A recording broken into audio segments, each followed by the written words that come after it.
out of his legislative schedule to join with us. So thank you so much, Senator Markey. Oh my goodness, thank you. Thank you so much for gathering. Thank you for organizing this very important message to the country and to all of the workers who are potentially under threat from the Trump administration. I'm here right now, about half a mile from the Capitol. We just had one roll call. The Trump administration is forcing the Republicans. Maybe they're more willing than I'm willing to give them credit for, but they're being forced to vote to repeal the California waiver for clean air. So that's happening on the floor of the United States Senate right now. Just absolutely an atrocity, a violation of all of the protections for clean air and clean water, and that we should be protecting instead of trying to eviscerate. So there's going to be another vote right after this, which I have to run over to.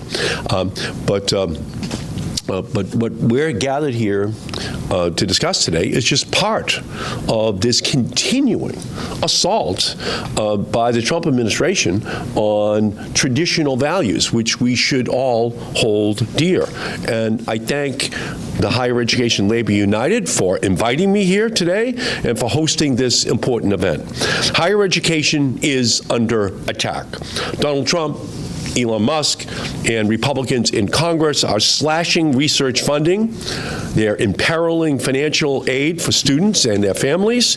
They're coercing universities to meet political demands under duress and ordering the abduction and imprisonment of people on campuses for nothing more than exercising their constitutionally protected right to free speech.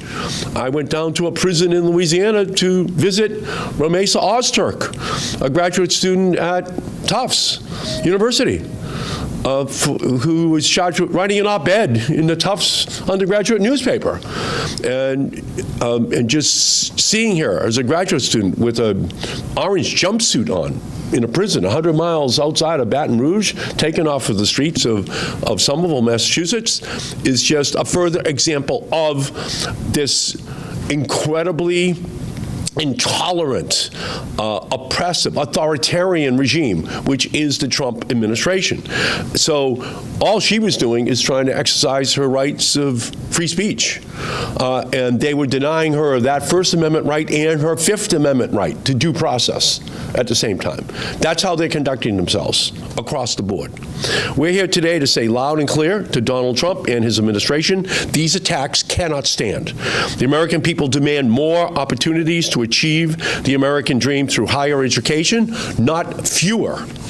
In his first few months in office, Donald Trump has cut billions in research funding to colleges and universities, imperiling groundbreaking and life-saving research, along with livelihood of students, faculty, and staff. Started dismantling of the Department of Education, revoked hundreds of student visas, and kidnapped students off the streets, issued political demands of universities under threat of sham investigations and further funding cuts, all a part of this authoritarian regime, which is now occupying the Oval Office, the most powerful person in our country. And now, congressional Republicans doing Trump's bidding have proposed a budget that will decimate the Pell Grants, leaving colleges out of reach for hundreds of thousands of low-income and first-generation students, impose a punitive risk-sharing model that will force universities to close their doors, and eliminate many federally subsidized and protected student loans, driving students and their families towards sometimes predatory private lenders. We should be fighting for educational opportunities for everyone. We should be fighting to expand the dream of college until it is accessible to every student who seeks to pursue it in our country. My father drove a truck for the Hood Milk Company. Without the equivalent of Pell Grants and student loans, I would not be here today. I'm not smarter than my father. I don't work any harder than a milkman does. but I got more opportunities. That's what changed my life. And that has to be our responsibility to make sure that this generation of young people, regardless of their race, regardless of their income, is able to maximize their God-given abilities. That's what's at stake. So instead, we're watching as this administration forces people across the country to fight to defend what we have. We are watching them strip away our rights and our freedom.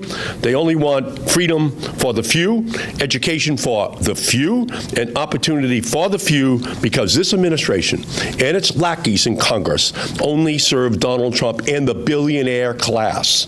Donald Trump and Republicans don't want freedom. They don't want democracy. They want control over everything in our nation.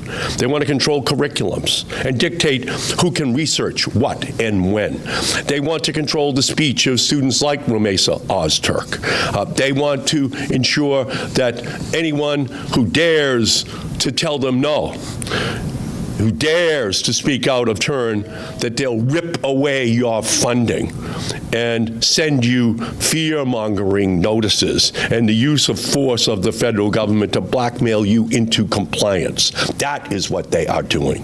They are ripping away our freedom, defying our Constitution, and in the case of Rumeysa Ozturk, they are stealing student visas and detaining people thousands of miles from their home for daring to speak up and say no to the Trump administration. Well, today we are here to share a different plan. This administration wants to gut access to education for low-income students. We want to expand it. We want college for everyone. They want to take a chainsaw to federal research dollars. We want to defend and bolster a research infrastructure that will deliver cures and discoveries to help every family in this country. They want to scare students and schools into submission. We want to show them a movement that will not be silenced. We are not agonizing, we are organizing. That's what today is all about. We're organizing. We're not backing down. We're standing up. We may get knocked down, but we're not going to get knocked out. We're going to get right back up, and we're going to fight every one of these atrocities which the Trump administration is attempting to perpetrate. The hard fight is ahead of us. We're fighting Donald Trump and MAGA and the billionaire class. But they're feeling the pressure, and we know that this is a fight which we can win. We're in a fight for democracy. We're in a fight for justice. We're in a fight for freedom. We're in a fight for dignity for every worker, for every student on every campus across our country. That's what this fight is all about. And it's not just about today, but it's about the future of our country. And we have to draw the line today and fight them every single step of the way, because a better future is still possible if we fight for it. That's why I'm so proud of all of these great organizers, educational organizers who are here to make sure that that ladder of opportunity is there for every person in our country, and the rights of employees, graduate students are protected from this authoritarian regime. Thank you all so much for everything that you're doing. Thank you. Thank you so much, Senator. That's great. All right. Well, once again, welcome and thank you, everyone, for being here. Thanks for your flexibility about our location. Apparently, we are no better at predicting the weather than we are at predicting elections. I do want to thank our hosts, the AAUP, for their generosity with their space and with the snacks. Today, indeed, as Senator Markey said, higher education workers and students stand at a crossroads. One side of those roads offers a version of higher education that is focused on attacking higher education workers, students, and missions. That side cares more about the demands of corporations with an emphasis on narrowly training workers for existing employers. This vision of higher education is focused on cutting jobs, squashing free speech, challenging independent inquiry, and fitting students into tight boxes. Against that vision of higher education that we are getting from the right, today we as labor and our allies are standing together to offer a new alternative that works for all of us. Ours is a more expansive vision of higher education, one that is focused on the needs of students, workers, and our communities. This vision of higher education explores new horizons, prepares students with skills, not just for their first job out of college, but for rich and varied lives. This vision of higher education prepares students also to be creators, to imagine new futures, to be involved members of their communities, to be active participants in a democracy. This vision recognizes that the people who make higher education need good jobs and fair and equitable working conditions. This vision says that higher education must ultimately serve our communities, not take away from them. It is a vision that believes in the promise of all of us to improve our society. The prosperity of the United States, indeed, the future of our democracy, is dependent on choosing the vision of higher education that is open and accountable to all. We must choose the vision of higher education that produces new generations of researchers, creators, leaders, and thinkers. We must choose the vision that brings in and values the experience of all students, regardless of income, geography, or background. Our institutions of higher education must be hubs of the arts, culture, learning, and teaching in our communities. Our very country depends on this. What we propose today is a federal policy platform that makes that vision of higher education possible, achievable, and sustainable in the United States. It draws from the experiences of students, faculty, and higher education workers from across the country. In order to fulfill the needs of students, citizens, and our democracy, we must pursue change on several fronts. First, we must make post-secondary education, including community college, four-year institutions, technical training, pre-apprenticeship programs, and other post-high school pathways free as a right. Anyone with a high school degree deserves a path to a fulfilling career through public institutions that are free to students and ensure that students will not enter into debt to obtain post-secondary education. This means creating a national program to make post-secondary education free at the point of use and to not limit it to just free tuition and fees.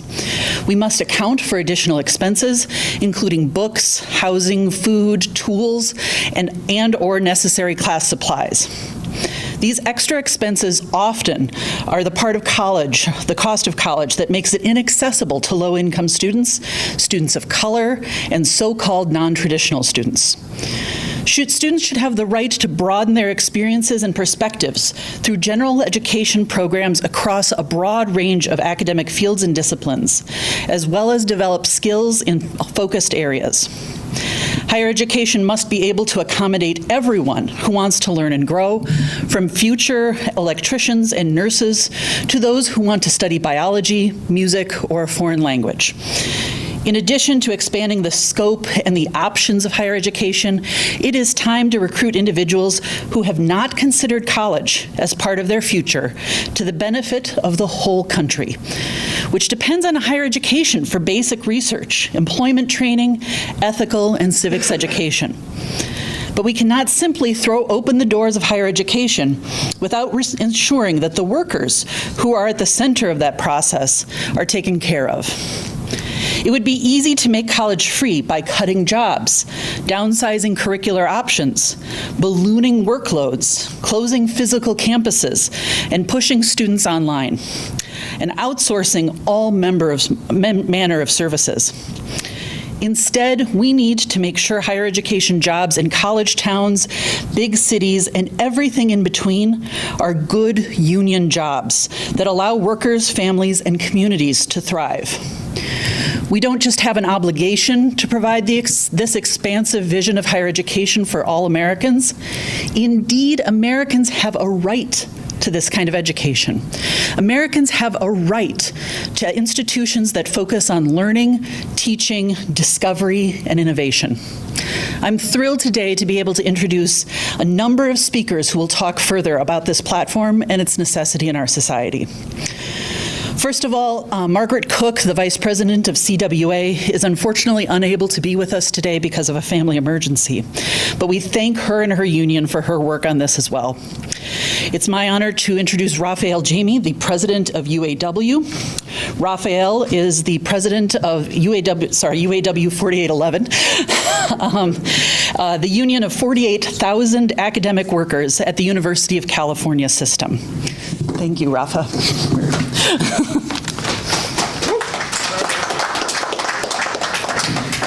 Thank you for having me here today, and a special thanks to HELU, Higher Labor United, for organizing this event. My name is Rafael Jaime, and I am the president of UAW 4811, the union of 48,000 academic workers across the University of California.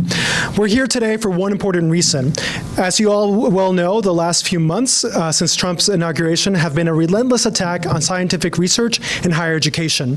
That attack, however, is only the latest in a decades-long right-wing plan to undermine civic participation, critical thinking, and our shared public purpose. What wasn't in their plan, however, was the rise of academic labor. There are now more than 120,000 academic workers represented by UAW alone, and thousands more are organizing as we speak. We are strong, we are growing, and together we will restore the promise of higher education and rebuild the United States research infrastructure. That starts by restoring and expanding the United States' historic support for research across all scientific and humanistic disciplines, ensuring financial support for graduate fellowship programs covered under the Higher Education Act, lessening the cost of scientific inquiry by adopting policies related to open access to published scholarly material by passing the Fair Access to Science and Technology Research Act, establishing a task force to address abusive conduct in academia by restructuring federal funding for graduate education towards graduate education support directly to university departments and programs rather than individual principal investigators, establishing national minimum pay scales for all research workers, and establishing a task force to fight the privatization of publicly funded research and intellectual property to democratize the fruits of publicly funded shared research. Higher education and research are not private commodities. They are public goods, and their purpose is to create value for the public. It is up to us to fight for ourselves, for research and education in this country, and for our future. We have a long fight ahead of us, no doubt, but if there's one thing I know about academic labor is that when we fight, we win. I'm proud to stand with all of you in this important fight, and thank you again for having me.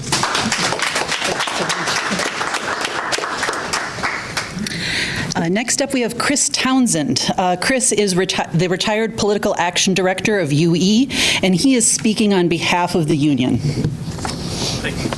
Excellent. Thanks much. Chris Townsend, retired United Electrical Workers Union political action director and legislative director here in Washington, D.C. and out in the States, and I want to commend the unions that have come together to put this coalition together, and a coalition focused on action, self-defense, and growth of the unions in this really difficult climate. But it's not the only difficult climate we've ever had. I recall as a young man, just a kid, I never went to college. That was not in my cards. There wasn't the money, there wasn't the connections. I had to go to work.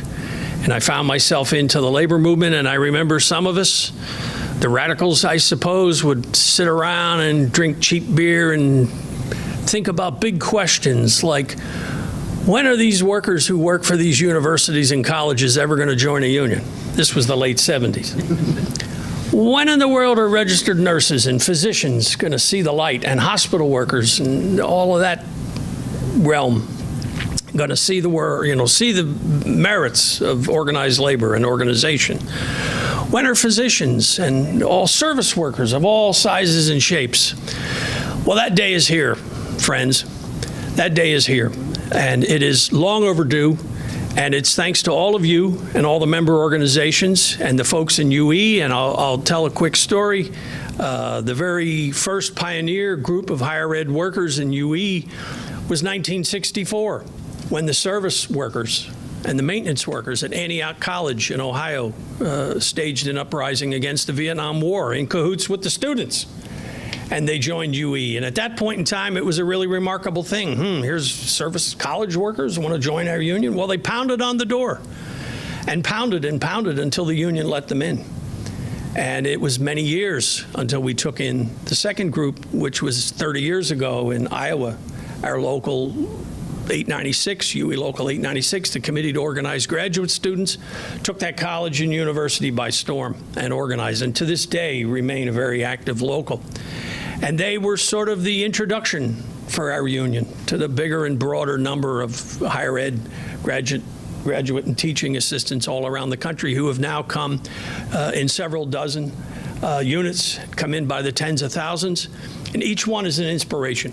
Each one is an inspiration because, as all of us, we all have our own way of thinking about it, but we face, the way I think of it, we face the ultimate in boss attack from bosses. Trump is a boss. That's not a compliment. Musk is a boss. He runs around on a stage in front of the world waving a chainsaw and talks about firing people. The man is demented and needs to be accosted and treated. Certainly not to be put in charge of even more of what this regime has in store for us. So I'll wrap up by just saying that I commend every one of you for coming forward, taking your place in the ranks of organized labor, and the fighters against boss rule and whatever the next stage of that will be if we don't fight it. And I just commend all of you. I'm here proud to represent UE. Thank you to everyone here, and I'll be there with you. Our union will be there with all of you in your respective trenches. Thanks very much. Thanks so much. Our next speaker is Marissa Johnson Valenzuela of AFT 2026 at the Community College of Philadelphia. Thanks so much.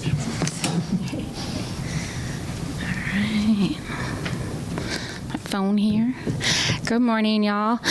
My name is Marissa Johnson Valenzuela, and I'm a steering committee member of Higher Education Labor United, HELU, and the secretary of the Faculty and Staff Federation of Community College of Philadelphia, AFT Local 2026. My union represents full-time faculty, part-time adjunct or contingent faculty, and staff, everyone from housekeeping to IT, in 3 units and 1 big union. And it is our solidarity across differences that makes us strong. We are here today because our country needs to take overdue action to strengthen and support higher education workers, faculty and staff, and the communities and students they serve. After over 4 decades of disinvestment in colleges like Community College of Philadelphia, disinvestment that has been paid for on the backs of workers and increased in untenable student debt, yes, even at community college, we are here to insist that the defunding of higher education must be flipped to full funding. Our work and our students are too important to continue failing them. It breaks my heart every time a brilliant student leaves school because they simply can't afford it, because they don't have the support they need. We see it every day.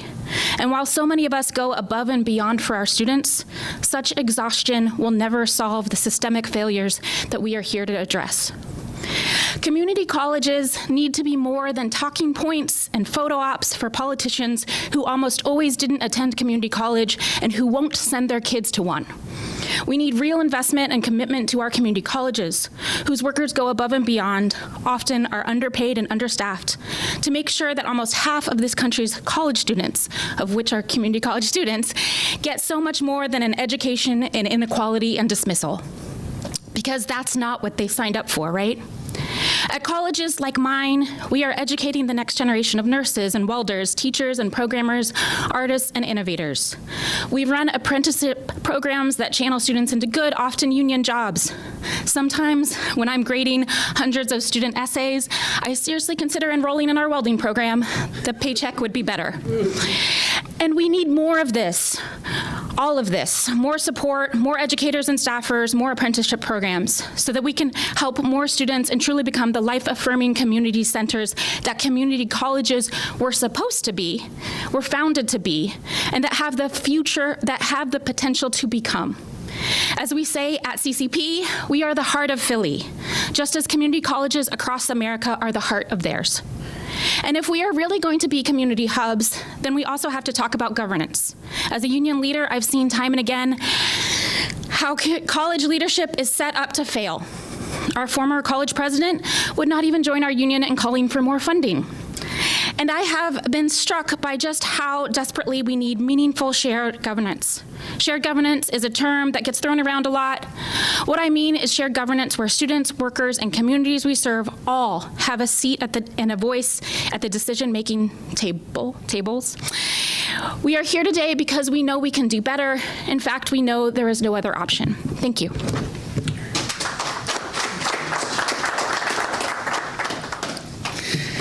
Coming from a system that jointly has universities and community colleges, I can attest to the importance of those institutions.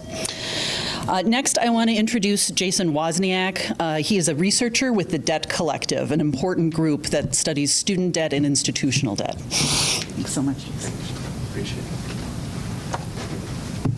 Good morning, everybody. I want to give some brief comments about two interrelated university debt crises. The first, we know a lot about, the student debt crisis. The second gets less attention. Our universities are drowning in debt. The second makes the first worse. Both are the result of decades of divestment in public higher education. Passage in the House of Reconciliation brings renewed urgency to debt cancellation. We can't just play defense, we must go on the offensive by offering up new plans that give hope to the working class. College for All accomplishes this.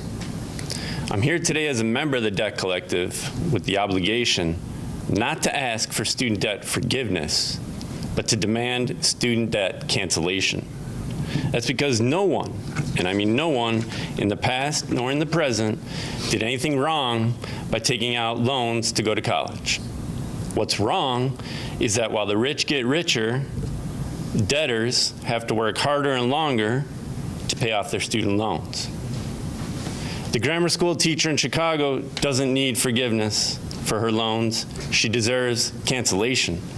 The social worker in rural Pennsylvania doesn't need forgiveness. He deserves cancellation. The parent of three, the elder in retirement, the young adults just starting their careers, none of these people need forgiving. They all deserve cancellation because all they wanted to do was expand their horizons for themselves and their loved ones by getting a college degree. College for All would make real for these debtors and others like them the abolition of their debts. And it would guarantee that all working class members in our communities get what they deserve. A college degree paid for, not with loans, but with taxes on the oligarchy. Like our students and graduates, our universities also face a debt crisis. Across the nation, our universities are in billions of dollars in debt. Decades of tax cuts for the rich and austerity for public higher education has made our universities more reliant on Wall Street for operations and capital needs.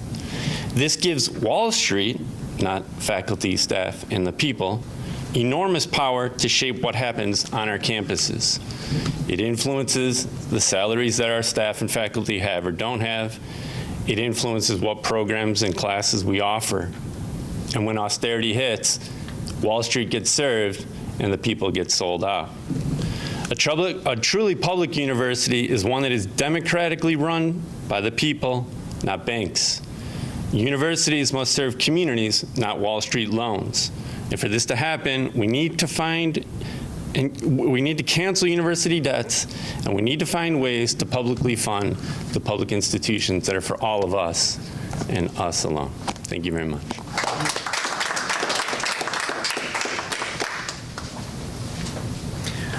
All right.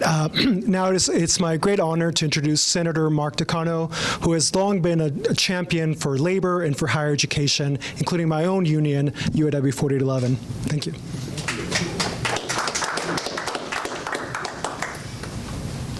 Well, thank you for that introduction.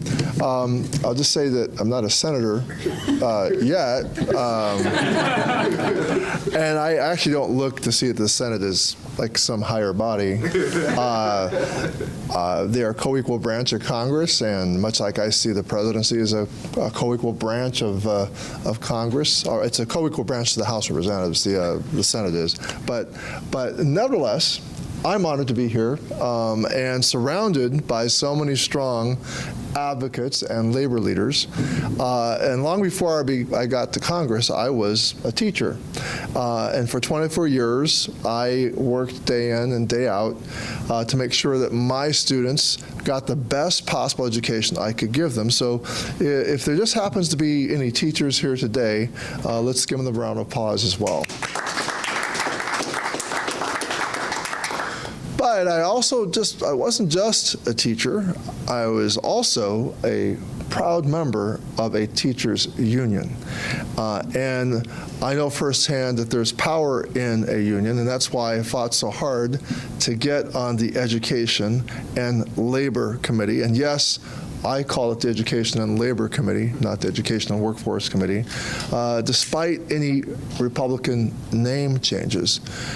And truly, some of my colleagues on the other side just literally hate labor. There's just a hatred toward labor unions. I am so proud to stand with Higher Education Labor United and with every worker who's organizing for fairness, dignity, and democracy on the job. The work that you do, whether in the classroom, a laboratory, or behind the scenes, keeping our institutions running, is the foundation of higher education.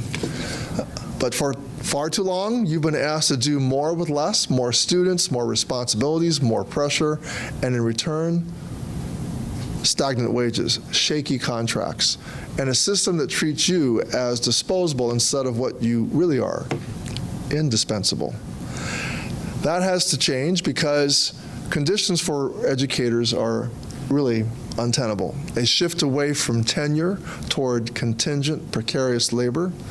Graduate students, researchers, and the next generation of of the academic workforce fight for a living wage.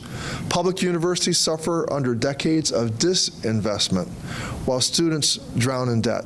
And let's be clear, the threats are not just economic, they're political.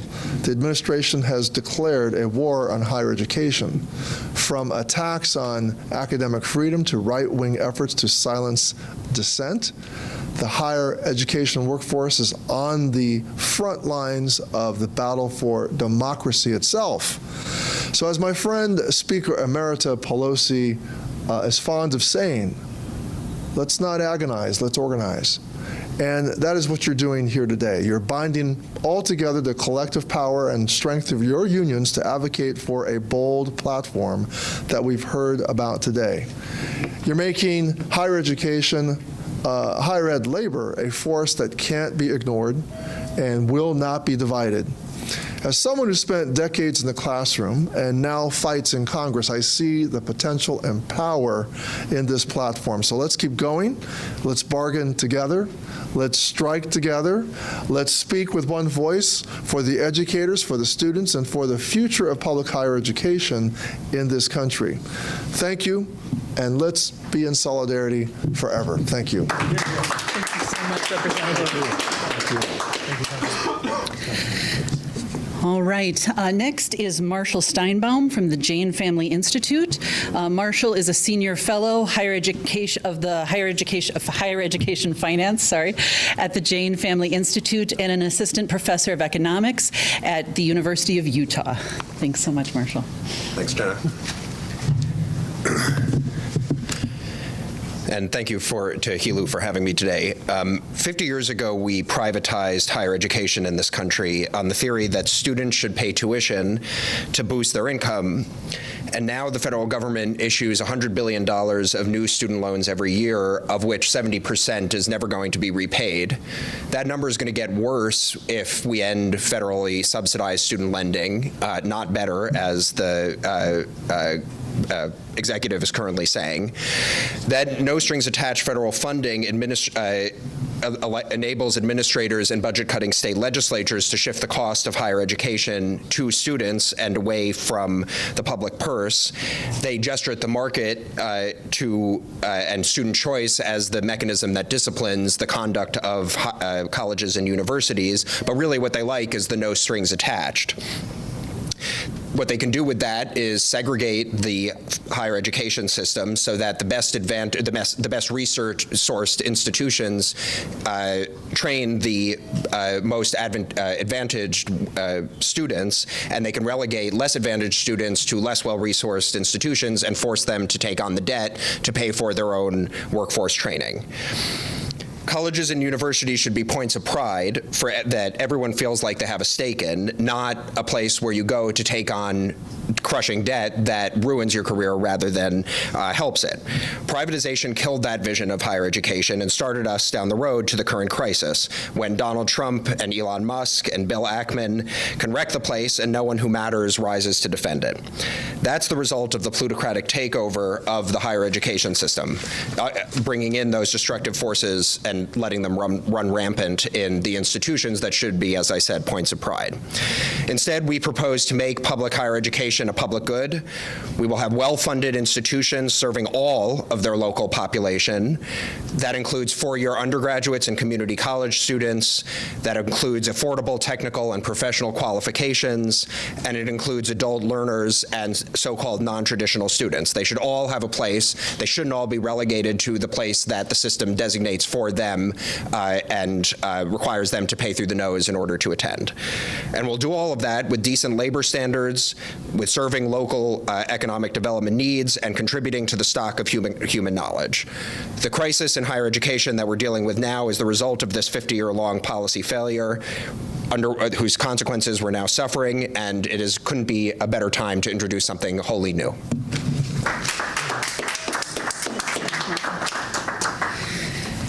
And now I'd like to introduce Todd Wolfson. Todd is a faculty member at Rutgers and is the national president of the AAUP and vice president of AFT. Thanks so much, Todd. Thank you, Jenna. You're here. Oh. Hey, y'all. Thank you, Jenna. And thank you to Higher Ed Labor United for pulling together this event and for pulling together the policy platform and getting us to lift our eyes in this moment, which we need to do. So I am president of AAUP, also a national vice president of AFT. There's many of us. AAUP represents workers at over 500 campuses across this great country. And right now, because of the person in the White House and because of his attacks on higher ed, we're rapidly growing. 30 new chapters, 8,000 new members since he was elected. Now, I don't like the saying that the boss is the best organizer, because we are the best organizers, but the boss plays a role, and that boss is certainly playing a role. So it's an honor to be with you today and to mark the launch of Higher Ed Labor United's policy platform, which stakes out an audacious vision for the future of higher ed in the midst of dark times. And for me, I'm thankful to see a bit of light right now. Sometimes it feels pretty dark. And it comes at a critical moment. I mean, it's obvious to all of us, we've heard it already, but nonetheless important to mark that higher ed is under a withering assault right now. But it's important for us to be clear. The assault on higher ed did not begin with Trump. It did not begin with Vance or DeSantis or Rufo. As a sector, we have suffered through 50 years of federal and state divestment. This massive divestment from higher ed has led to skyrocketing tuition, trillions in student and institutional debt. Thank you, Jason, for outlining that.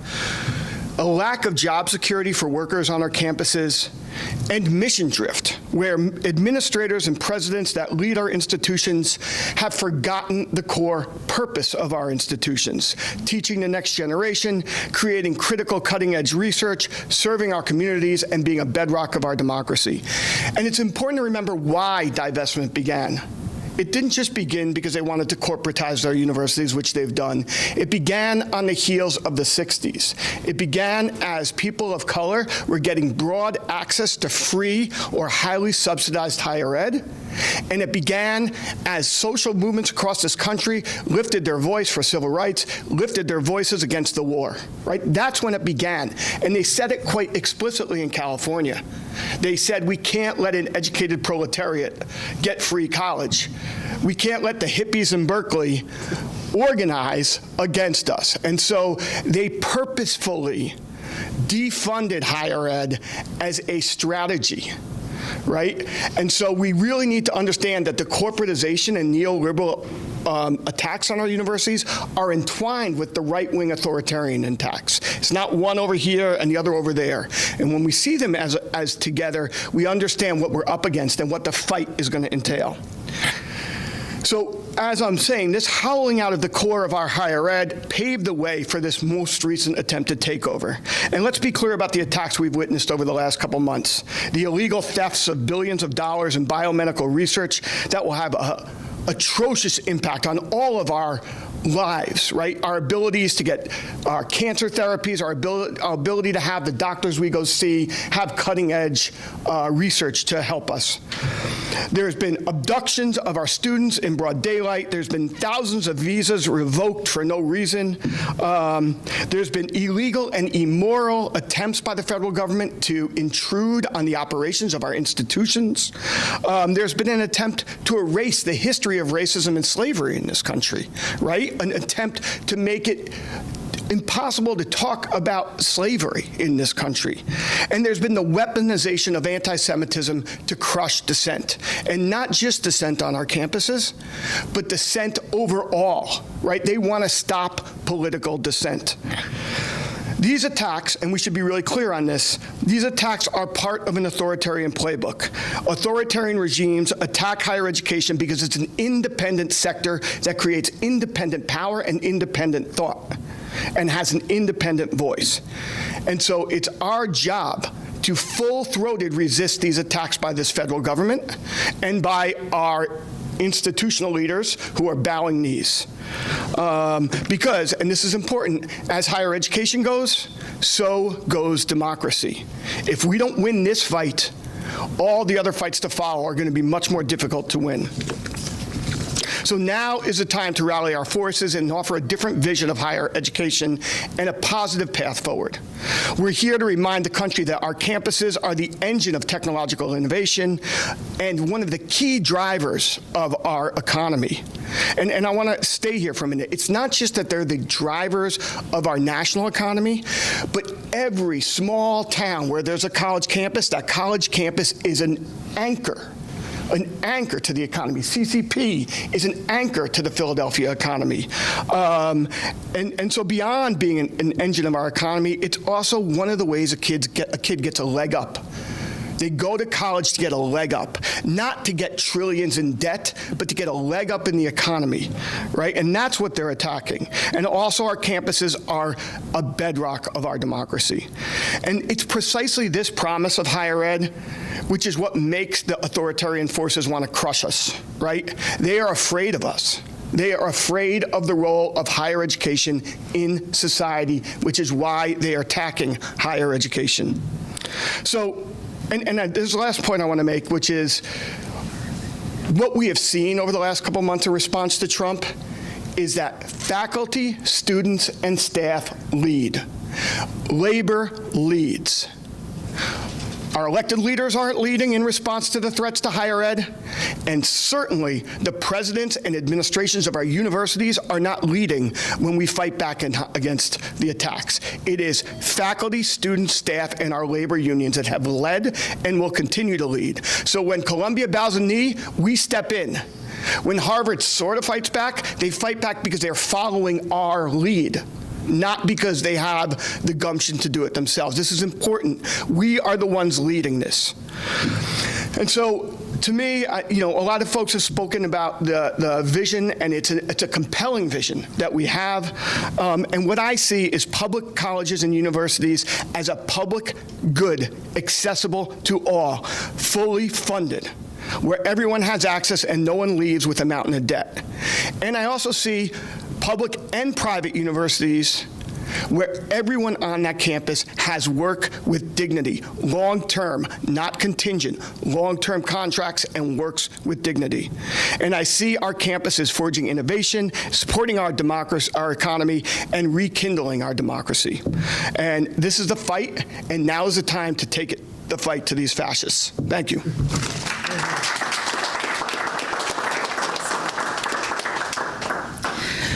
I want to thank all of our speakers who are here today and also open it up for any questions that the press might have. I'd open it up. Have you spoken to lawmakers or anyone on the Hill about some of these plans and recommendations you have, and what has that feedback been like? Yeah, we have, and I don't know if Sean wants to speak about the experience you had recently. Yeah, I can say briefly, we had a meeting with Representative Rashida Tlaib's office. There's a lot of energy and emphasis on what we can develop together in the direction for higher education, labor, our students in debt, working on this. There are a lot of legislators that are eager for this. They're developing new legislation and new opportunities for where we can go. Thank you.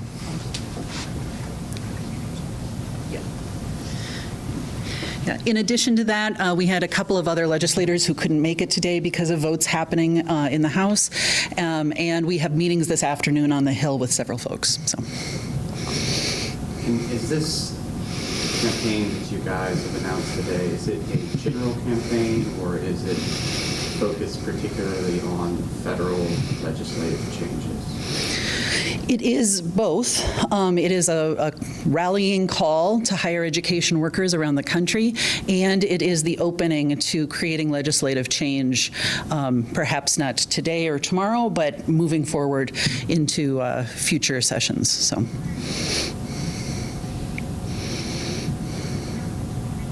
And with the